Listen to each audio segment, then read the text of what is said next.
So in last class में हमने rich snippet देख लिया था। सो नाउ अब बारी आती है कि हम ऑन पेज ऑप्टिमाइजेशन प्रैक्टिकल कैसे करते हैं। सो कुछ प्रो टिप्स हैं जो कि कुछ मैं प्रैक्टिकल जो यूज़ करता हूँ वो मैंने यहाँ पे मेंशन किए हैं, और कुछ टॉप मोस्ट डिजिटल मार्केटर जो हैं उनसे मैंने पिक किए हैं जो बेसिकली उनकी टैक्टिक्स हैं। तो ये कंप्लीट एक ऑन पेज ऑप्टिमाइजेशन की प्रो लिस्ट है जिनको आप अगर फॉलो करेंगे तो आप ऑलमोस्ट अपनी वेबसाइट, अपने ब्लॉग में ऑन पेज ऑप्टिमाइजेशन कर सकते हैं परफेक्टली।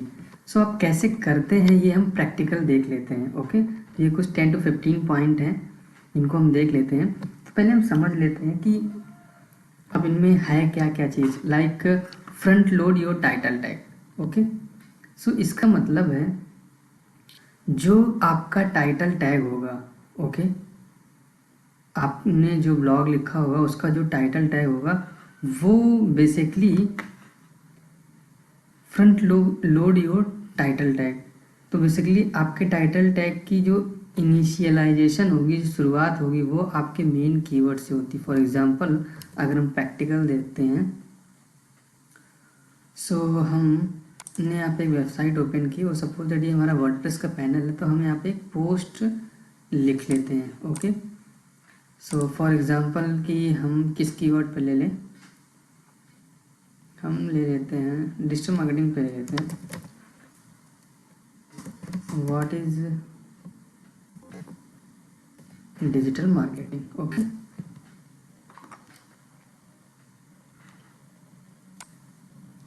सो एक ये हमारा ब्लॉग है, गॉट इट। हमारा कीवर्ड क्या है, हमारा कीवर्ड है what is digital marketing. Okay, so हम यहाँ पर सपोज दैट हमने ये ब्लॉग लिखा हुआ, बट अभी तो मैं फॉर एग्जांपल के लिए मैं कॉपी कर ले रहा हूँ, बट आपको कोई भी कॉपी पेस्ट नहीं करना है क्योंकि गूगल या कोई भी सर्च इंजन डुप्लीकेट कंटेंट को अलाउ नहीं करता है। ओके, सो अभी समझाने के मैंने यहाँ पे कॉपी कर लिया। सो हमारा जो कीवर्ड है, कीवर्ड क्या है कि व्हाट इज़ डिजिटल मार्केटिंग। ठीक है, सो जो हमारा टाइटल रहेगा वो टाइटल हमारा front load your title tag. तो टाइटल टैग की जो शुरुआत होगी वो आपके कीवर्ड से शुरुआत होगी। ओके, सो हमने यहाँ पे व्हाट इज डिजिटल मार्केटिंग ये टाइटल अपना दे दिया। इसके अलावा भी और भी हम दे सकते हैं, लाइक डिजिटल मार्केटिंग, और क्या स्कोप,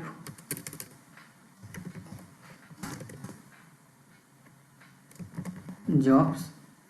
लाइक हम पूरा एक कंप्लीट डिजिटल मार्केटिंग के बारे में बता रहे हैं तो हम क्या क्या बता सकते हैं, लाइक डिजिटल मार्केटिंग क्या होती है, इसका स्कोप क्या है, और इसमें जॉब्स कैसे मिलती हैं, और सैलरी। ओके, तो हमने ये एक टाइटल लिख दिया जो कि हमारा पहला जो पॉइंट था कि front load your title tag. Okay, तो हमारा टाइटल टैग की जो शुरुआत करनी है हमें अपने कीवर्ड से करनी है। हमारा कीवर्ड क्या था, what is digital marketing. Okay, तो हम ये कंटेंट सपोज दैट लिख देते हैं,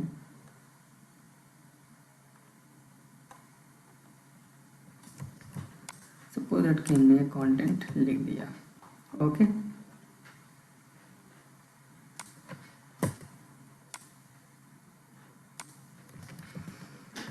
हमने ये कंटेंट लिख दिया। अब हम नेक्स्ट टिप्स पे आते हैं। नेक्स्ट है एसईओ फ्रेंडली यूआरएल्स। अब इसका मतलब क्या है, एसईओ फ्रेंडली यूआरएल का मतलब जो हम ब्लॉग पोस्ट या जो भी हम अपना पेज क्रिएट कर रहे हैं उसका जो यूआरएल है वो यूआरएल भी एसईओ फ्रेंडली होना चाहिए। तो एसईओ फ्रेंडली यूआरएल का मतलब क्या है कि बेसिकली जो हमारा इस वेब पेज का यूआरएल बनेगा उसमें कीवर्ड कंटेनिंग होना चाहिए, और according to Google search engine algorithm के बेसिस पे जो हमारा, जब हम अपना यूआरएल डिसाइड करते हैं तो यूआरएल डिसाइड करने में हमेशा अपने मेन कीवर्ड को इंक्लूड करना चाहिए अपनी यूआरएल में, और यूआरएल हमेशा शॉर्ट होना चाहिए। लाइक अगर हम बात कर रहे हैं डिजिटल मार्केटिंग की तो हमें अपना ब्लॉग कैसे रखना है, हमें अपना ब्लॉग का यूआरएल रखना है digital marketing like that. Like आपने देखा होगा तो ये बड़े बड़े जो वेबसाइट्स हैं, टॉप मोस्ट वेबसाइट है, उनकी भी कुछ इसी तरीके का यूआरएल बना होगा। Main keyword, like main keyword क्या है, डिजिटल मार्केटिंग, और एकदम शॉर्ट यूआरएल होगा। लाइक ये सारी की सारी जो फर्स्ट पेज में रैंक हो रही है, सारी की सारी बेसिकली कंपनीज़ हैं। ये कंपनी है मार्केटो, और neilpatel.com ये भी कंपनी है। World top most digital marketing Neil Patel है, तो इन्होंने भी देखो व्हाट इज़ डिजिटल मार्केटिंग ये भी आप ले सकते हो। तो आपका बेसिकली कीवर्ड क्या था, व्हाट इज़ डिजिटल मार्केटिंग, तो आप इसमें दोनों ले सकते हो, क्योंकि डिजिटल मार्केटिंग अपने में भी एक कीवर्ड है और व्हाट इज़ डिजिटल मार्केटिंग ये भी एक कीवर्ड है। तो आप जिसको भी आप टारगेट करके लिख रहे हो, आप वो कीवर्ड यहाँ पे ले सकते हो। बट कीवर्ड वो यूआरएल आप बना सकते हो, बट यूआरएल बनाने का जो मेन मेथड होता है वो है क्या, टैक्टिक्स हैं क्या, कि आपका जो यूआरएल है वो कीवर्ड कंटेनिंग होना चाहिए और यूआरएल हमेशा शॉर्ट होना चाहिए। ओके, ऐसा नहीं कि जैसे हमने यहाँ पे टाइटल लिखा हुआ है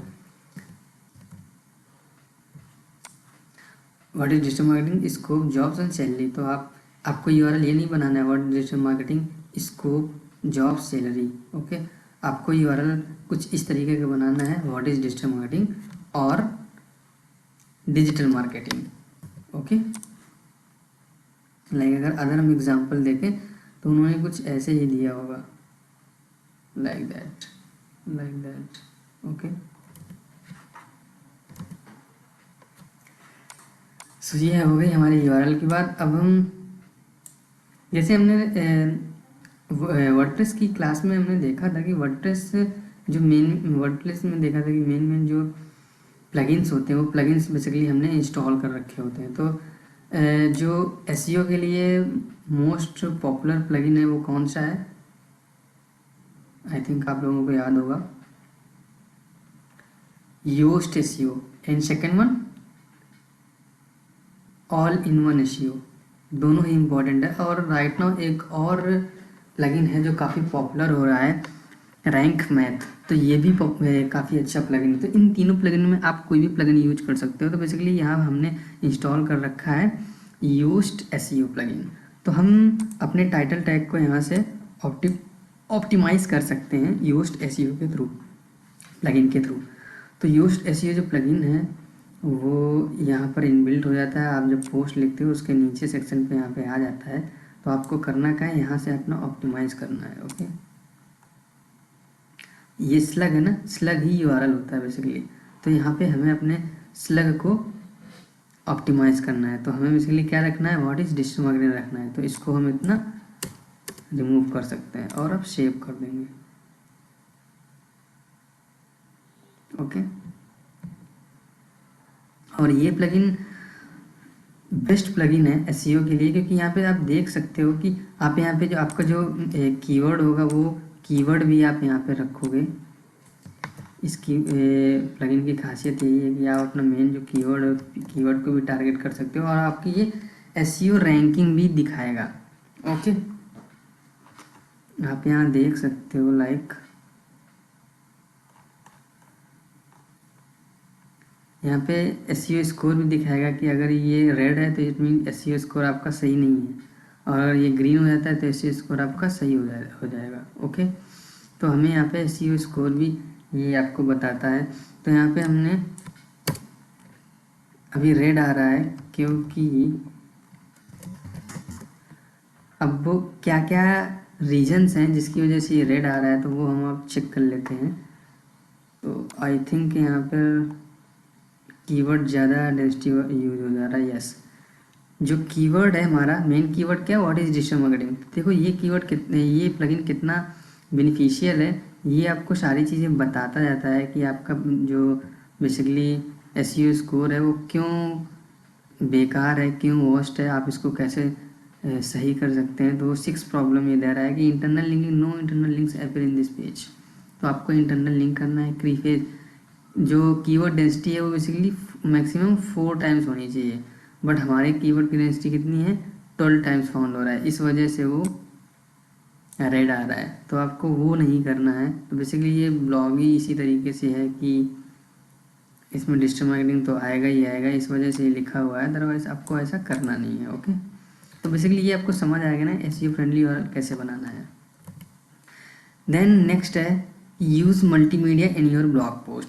आपको अपने ब्लॉग पोस्ट में मल्टीमीडिया यूज़ करनी है। मल्टीमीडिया मीन्स इमेजेस यूज़ करनी है, वीडियोज़ यूज़ करने हैं, ओके, इन्फोग्राफ यूज करने हैं। अब वो क्यों यूज करने हैं? क्योंकि मल्टीमीडिया यूज करने से आपके जो वेब पेज का जो बाउंस रेट है और ड्वेल टाइम है, जो सेशन है, जो ड्वेल टाइम है बेसिकली वो इंक्रीज होता है। जितना ही इसी वेब पेज का ड्वेल टाइम होता है, इट मीन्स ड्वेल टाइम का मतलब क्या हुआ कि यूज़र बेसिकली कितनी देर आपके उस वेब पेज पे रुक रहा है। अगर ज़्यादा देर रुक रहा है, ज़्यादा ड्वेल टाइम है, इट मीन्स कि गूगल ये समझता है, गूगल को ये इंडिकेशन देता है कि ये वेब पेज यूज़र फ्रेंडली है, इसमें इंफॉर्मेशन जो है वो यूज़र के अकॉर्डिंग लिखी हुई है, इस वजह से यूज़र इसमें काफ़ी देर रुक रहा है। इट मीन्स ये जो पेज है ये वेब पेज रिलेवेंट है, तो इसकी रैंकिंग बढ़ा सकते हैं। तो इसकी जो रैंक होगी वो गूगल को प्लस पॉइंट मिलेगा और वो इसकी रैंकिंग भी अप करेगा। तो ये रैंकिंग सिग्नल है बेसिकली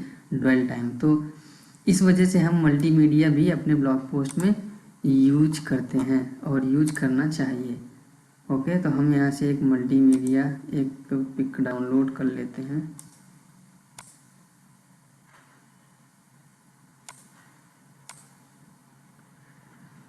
ओके, हमने यहाँ पर ये इमेज डाउनलोड कर ली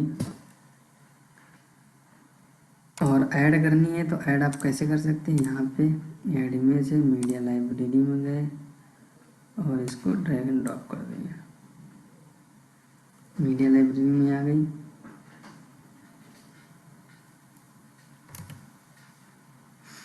अब एक और चीज़ है, हमें इमेज ऑप्टिमाइजेशन भी करना होता है।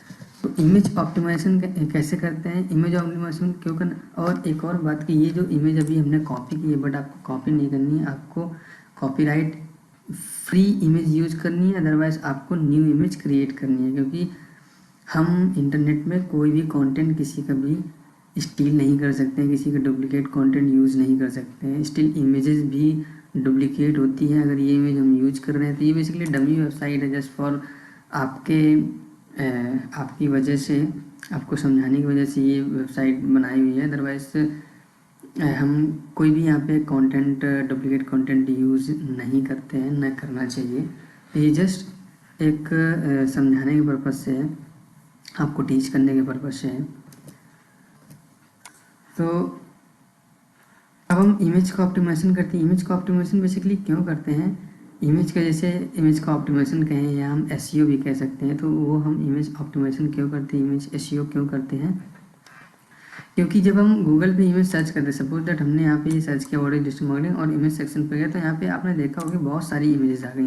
तो ये जो इमेजेस आ गई हैं डिजिटल मार्केटिंग से रिलेटेड, इनमें से ये इमेज सबसे पहले है, इसके बाद में ये, इसके बाद में, इसके बाद में ये, इसके बाद में ये, and later on. So basically ये इमेज भी रैंक्ड है किसी न किसी वजह से, कोई ना कोई अथॉरिटी की वजह से। ओके, सो इमेज बेसिकली क्यों रैंक है और कैसे इमेज को भी हम रैंक करें, क्योंकि हमें इन इमेजेस के थ्रू भी कभी कभी ट्रैफिक मिल जाता है। फॉर एग्जांपल अगर हमने यहाँ पे इसको क्लिक किया और इसके बाद यहाँ पे क्लिक किया, तो हम डायरेक्टली उस पेज में चले जाएंगे जहाँ से ये इमेज गूगल ने फेच की हो गई, लाइक दैट। ओके, इस URL पे आ गए और ये इमेज आपको यहाँ पे दिख रही है, तो गूगल ने इस URL से वो इमेज बेसिकली पिक की है। तो आई थिंक अब आपको समझ आ गया होगा। तो अब हम ये देख लेते हैं कैसे हम इमेज का एसईओ करते हैं। तो इमेज का एसईओ करने के लिए बेसिकली हम अल्ट टेक्स्ट यूज करते हैं। अल्ट टेक्स्ट क्या होता है, जिससे रिलेटेड हमारा इमेज होगी वो इमेज का हम यहाँ पे नाम देंगे इंक्लूडिंग आवर कीवर्ड। ओके, तो हमारी बेसिकली ये इमेज किस लिए हम यूज कर रहे हैं और किस पर्पज़ से, डिजिटल मार्केटिंग का ब्लॉग लिख रहे हैं और हमारा जो कीवर्ड है वो what is digital marketing, digital marketing के बारे में है। तो हम यहाँ पे दे सकते हैं टाइटल, और इसमें हमेशा इमेज का एसईओ करने या इमेज को अगर ऑप्टिमाइज करना हो तो हमें 3 चीज़ें ध्यान रखनी होती हैं। जो हमारे इमेज का नाम होता है, सेम हमें टाइटल का नाम देना चाहिए, सेम हमें अल्ट टेक्स्ट का नाम देना चाहिए। देन हमें इमेज की रैंकिंग अच्छी होती है ऑन गूगल पे, इमेज का ऑप्टिमाइजेशन अच्छा होता है। ओके, तो हमें यहाँ पे लेना है व्हाट इज डिजिटल मार्केटिंग, और सेम हमें अल्ट टेक्स्ट में यूज करना है। ओके, तो ये हमने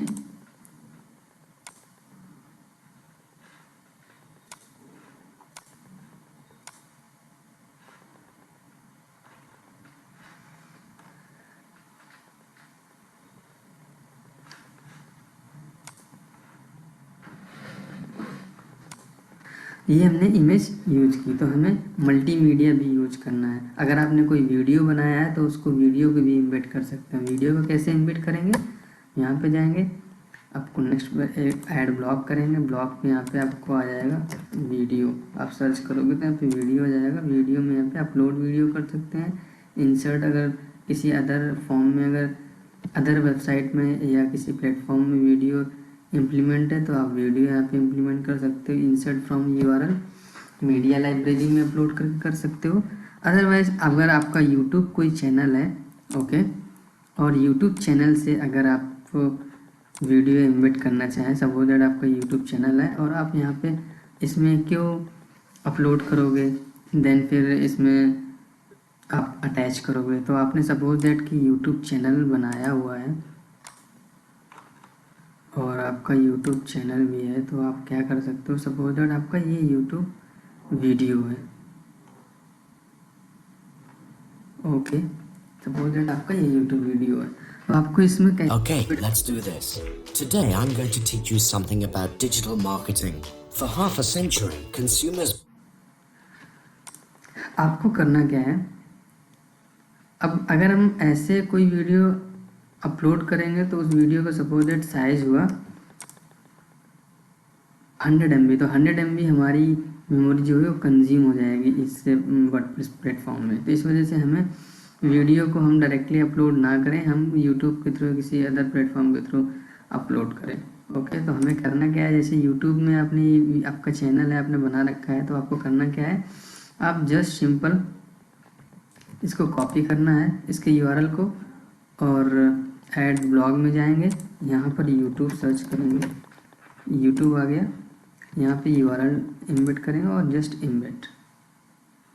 जैसे आप इम्बेड करेंगे तो वो आपका जो वीडियो है वो यहाँ पर इम्बेड हो जाएगा। Got it. अब यहाँ पे आप प्ले करेंगे तो यहाँ पे प्ले होगा, जब इसको हम पब्लिश करेंगे तो आपको यहाँ पे दिखाएंगे।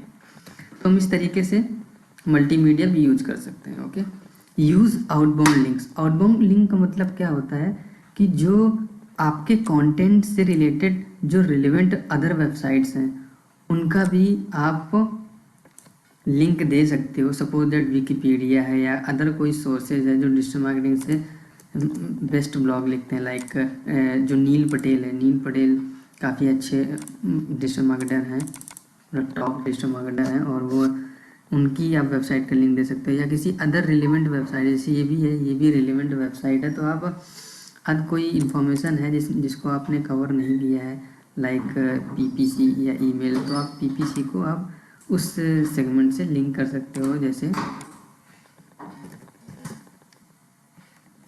पीपीसी मार्केटिंग हमने सर्च किया और यहाँ पे जो टॉप वेबसाइट्स होंगी, जैसे ये एक वेबसाइट है वर्ड स्ट्रीम, ये भी काफ़ी वर्ल्ड मोस्ट पॉपुलर वेबसाइट है, तो ये रिलेवेंट वेबसाइट है। तो पीपीसी से सपोज दैट हमने कंटेंट नहीं लिखा हुआ है, ओके, बट हम पीपीसी पे अगर कोई यूज़र है जो पीपीसी में इंटरेस्टेड है और उसे पढ़ना चाहे तो हम रिलेवेंट वेबसाइट को रेफ़र कर सकते हैं, रिलेवेंट वेबसाइट का यहाँ पे लिंक दे सकते हैं, जिसे ही हम कहते हैं आउटबाउंड लिंक। आउटबाउंड लिंक का मतलब क्या होता है कि हम किसी अनदर दूसरी वेबसाइट को हम लिंक कर रहे हैं अपनी वेबसाइट से। ओके, तो हमें कैसे करना है, जस्ट हमें इसको हाईलाइट करना है, ऐड लिंक में जाना है और वो लिंक पेस्ट कर देना है, दैट्स इट। यहाँ पे हमें लिंक हमने दे दिया, आउटबाउंड लिंक दे दिया। तो अपने ही कैटेगरी से रिलेटेड जो अदर पॉपुलर वेबसाइट्स हैं उनको हम कनेक्ट कर सकते हैं, उनको हम आउटबाउंड लिंक दे सकते हैं। तो ये भी सर्च इंजन ऑप्टिमाइजेशन के अंदर ही आता है। ये गूगल को प्लस सिग्नल जाता है कि इससे रिलेवेंट वेबसाइट ऐड आ पाए।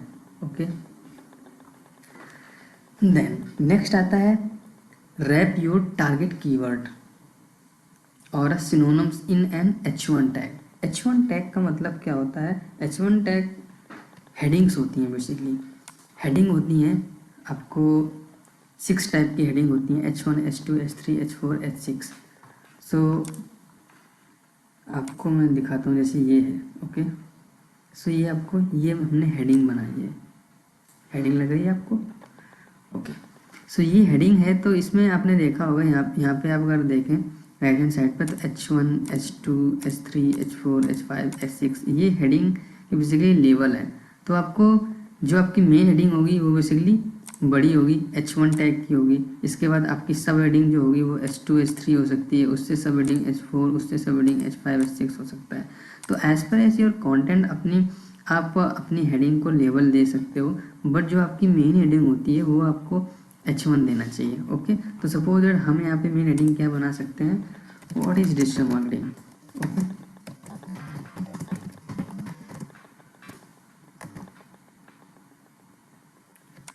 हमने इसको मेन हेडिंग बना लिया। अब वो ये कह रहा है कि जो हमारी मेन हेडिंग होती है, ये H1 टैग है, जो हमारा मेन कीवर्ड है, टारगेट कीवर्ड को हम हमेशा H1 टैग में इंप्लीमेंट करें, H1 टैग में बनाएं, या टारगेट जो कीवर्ड है उससे रिलेटेड सिनोनिम्स भी अपने हम H1 टैग में डाल सकते हैं। ओके, तो हमें H1 टैग कैसे बनाना है, हमें हेडिंग क्रिएट करनी बेसिकली अपने कीवर्ड से रिलेटेड। तो हमारा कीवर्ड क्या है, व्हाट इज डिजिटल मार्केटिंग। अब इसको हम कुछ इस तरीके से भी हेडिंग बना सकते हैं, इन डिटेल्स। ओके, और इसको हमारा कीवर्ड आ गया ना, what is digital marketing. Okay, तो इसको हम H1 टैग में इम्प्लीमेंट कर देंगे। तो कैसे करेंगे, हमें इसको हाईलाइट करना है। हम यहाँ पर जाएंगे, यहाँ पे हेडिंग्स है, हेडिंग्स में जाने के बाद यहाँ पे H2 आपको दिख रहा है ना, अब इसको इस सेक्शन में आएंगे, यहाँ पे H1 कर देंगे। तो ये हेडिंग हमारी H1 बन गई बेसिकली, और इसको हम बोल्ड कर सकते हैं Ctrl+B या यहाँ से डायरेक्टली। ओके, तो ये हमारी H1 टैग बन गई। तो हम अपने जो हमारा टारगेट कीवर्ड है उसको हमें H1 टैग में भी इनबिल्ड करनी है। ये भी ऑन पेज एसईओ का ऑप्टिमाइजेशन करने का एक पॉइंट है, जो कि इसको भी गूगल कंसीडर करता है। ओके, देन नेक्स्ट आता है add modifier to your title tag. ये बहुत ही इंपॉर्टेंट है। अब इसका मतलब क्या है, मॉडिफायर्स क्या होते हैं बेसिकली, हमें अपने add modifier to your title tag, हमें अपने ब्लॉग के टाइटल टैग में मॉडिफायर यूज करने चाहिए। मॉडिफायर क्या होते हैं आइए देखते हैं। मॉडिफायर आपने देखा होगा, like best,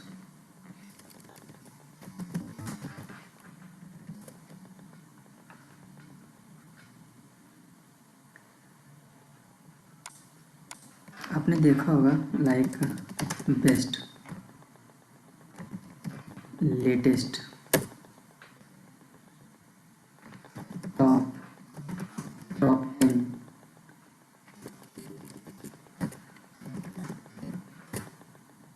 like month name,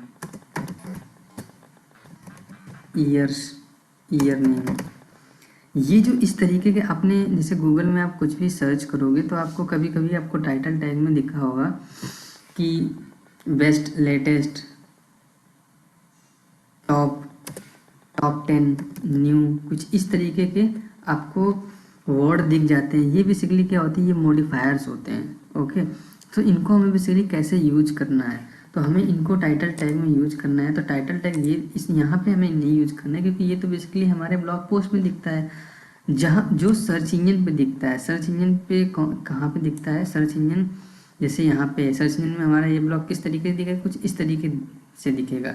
तो हम सर्च इंजन में दिखाने के लिए सर्च इंजन पे टाइटल टैग जो शो होता है वहाँ पे हम बेसिकली मॉडिफायर यूज करते हैं। ओके, तो अब हमने ये देख लिया बेसिकली मॉडिफायर्स क्या होते हैं। मॉडिफायर्स एक स्पेशल वर्ड्स होते हैं जो स्पेशल अटेंशन देते हैं। लाइक ये वर्ड है, लाइक अगर हमने यहाँ पे लिख दिया है कि latest digital what is digital marketing से रिलेटेड अगर कोई स्टेप है, सपोज दैट कि हमने यहाँ पे सर्च किया व्हाट इज डिजिटल मार्केटिंग, तो हमें यहाँ पे काफ़ी सारे कंटेंट मिल गए। तो सपोज दैट कि ये कंटेंट है, अगर यहाँ इन दो कंटेंट को हम एनालिसिस करें, ओके, व्हाट इज यहाँ पे इनका टाइटल टैग क्या है, ये बेसिकली गूगल में कैसे शो होगा, कुछ इस तरीके से शो हो रहा है। तो हमने ये देख लिया कि मॉडिफायर्स होते क्या हैं। अब हम ये देखते हैं कि इनको हम यूज कैसे करते हैं। ओके, तो यूज कैसे करते हैं हम, यूज जो हमारा योस्ट प्लगइन है, तो हम अपने ब्लॉग के नीचे सेक्शन पे जाते हैं और ये एसईओ टाइटल जहाँ पे है, ओके, यहाँ पर बेसिकली हम अपने मॉडिफायर को यूज करते हैं। तो मॉडिफायर को यहाँ पे जो भी हमारा मॉडिफायर होगा वो उसको हम यूज कर लेंगे। कैसे, कुछ इस तरीके से, लेटेस्ट। अब जैसे अब डिजिटल मार्केटिंग में है, जैसे ये ब्लॉग है कि what is digital marketing, scope, jobs और सैलरी, ये हमारा इसका टाइटल है। तो हम इस पर क्या यूज कर सकते हैं, हम इसमें लेटेस्ट यूज कर सकते हैं, न्यू यूज कर सकते हैं, अपडेटेड यूज कर सकते हैं, इस तरीके की मॉडिफायर्स यूज करते हैं बेसिकली। ओके, तो अब हम मॉडिफायर का कहाँ पे यूज करते हैं, यहाँ पे यूज करते हैं, कुछ इस तरीके से यूज करते हैं। तो as per as your blog, as per as your content के हिसाब से जो भी आपका मॉडिफायर सुटेबल हो वो आप मॉडिफायर यहाँ पे यूज कर सकते हैं। ओके, तो हमारा कुछ अब सर्च इंजन में अगर ये हमारा ब्लॉग रैंक हुआ तो कुछ इस तरीके से दिखेगा। ओके, सो अब ये समझ लेते हैं कि मॉडिफायर का यूज़ क्या होता है बेसिकली।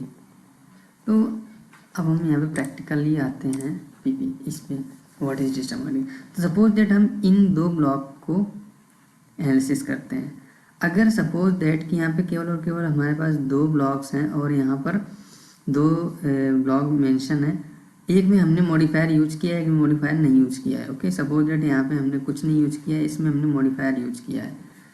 तो बेसिकली आपको स्पेशल अटेंशन किसको मिलेगा, जिसमें आपने मॉडिफायर यूज किया है। क्योंकि सपोज दैट यहाँ पे अगर हम ये लिख दिए, बगल में मेंशन कर देते लेटेस्ट, ओके, जैसे हमने यहाँ पे यूज किया हुआ है, अगर हम ये कर लेते तो यूज़र जब बेसिकली सर्च करता है, यूज़र जब इस सर्च इंजन में सर्च करता है और यहाँ पर आता है बेसिकली, तो उसे तुरंत स्पेशल अटेंशन जाता है। भले ही ये जो ब्लॉग यहाँ पे जो हमने लेटेस्ट यूज किया हुआ है, लेटेस्ट अगर यहाँ पे यूज करते, भले ही ये ब्लॉग पुराना हो, उन्होंने 2018 में लिखा हो, बट अगर यहाँ पे लेटेस्ट इन्होंने यूज़ किया तो यूज़र के माइंड में एक ये सिग्नल जरूर जाता है कि ये जो ब्लॉग है ये आई थिंक लेटेस्ट अभी अभी लिखा हुआ है, तो इसको मोस्ट प्रोबेबली ज़्यादा लोग क्लिक करेंगे रदर देन इसको। ओके, तो मॉडिफायर का ये यूज होता है बेसिकली, CTR इंक्रीज हो जाता है आपका। अब CTR क्या होता है, क्लिक थ्रू रेट। अब हम ये समझ लेते हैं कि सपोज दैट कि हमने एक ब्लॉग लिखा, एक कंटेंट लिखा डिजिटल मार्केटिंग के ऊपर, हमने उस पर कंटेंट बहुत अच्छे से रिसर्च की, रिसर्च करके कंटेंट लिख दिया और काफ़ी लॉन्ग कंटेंट लिखा। लॉन्ग कंटेंट लिखने के बाद हमने उसका SEO किया, SEO करने के बाद वो रैंक भी कर गया गूगल के फर्स्ट पेज में। बट गूगल के फर्स्ट पेज में रैंक कर गया तो इसका मतलब ये नहीं है कि आपको ट्रैफिक मिल गया, बिकॉज ऑफ कि गूगल के फर्स्ट पेज में तो ऑलमोस्ट 10 रिजल्ट शो होते हैं। ओके, 10 रिजल्ट शो होते हैं अप्रॉक्स, इंक्लूडिंग वीडियोस। ओके, सो ज़रूरी नहीं है कि आपका अगर फर्स्ट पेज में रैंक हो गया तो आपको अभी क्लिक मिलेगी। सो बेसिकली हम रैंक करने के बाद भी हमारे पास कंपटीशन रहता है कि हम कैसे क्लिक इंक्रीज़ करें। तो बेसिकली हमें CTR इंक्रीज़ करने के लिए हमें मॉडिफायर्स यूज करने पड़ते हैं। तो इस वजह से अगर हम मॉडिफायर यूज करेंगे तो मोस्ट प्रोबेबली पर्सन हमारे ब्लॉग पर क्लिक करेगा, उनको लगेगा कि हाँ ये लेटेस्ट इंफॉर्मेशन है, ये यूजफुल इंफॉर्मेशन है। ओके, तो as per as our content के बिहाफ पर हमें अपना ब्लॉग पर मॉडिफायर यूज करने हैं। अब सपोज दैट कोई इन्फॉर्मेशन अगर हम दे रहे हैं तो वहाँ पर हम मंथ का यूज कर सकते हैं। लाइक अगर हम सपोज दैट कि ये अगर सर्च कर रहे हैं बाई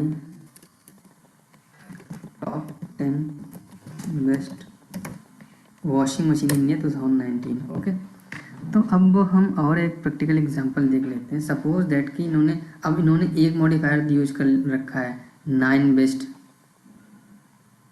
टॉप 10, लाइक इन्होंने सबने यूज कर रखा है 5 बेस्ट 10 बेस्ट 10 बेस्ट।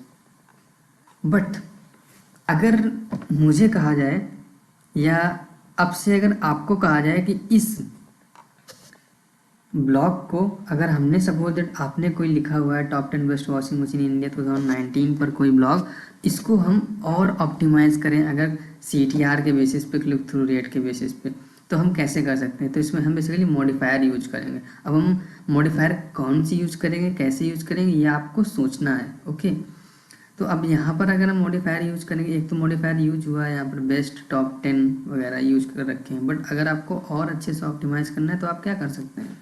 थोड़ा सा दिमाग लगाओ।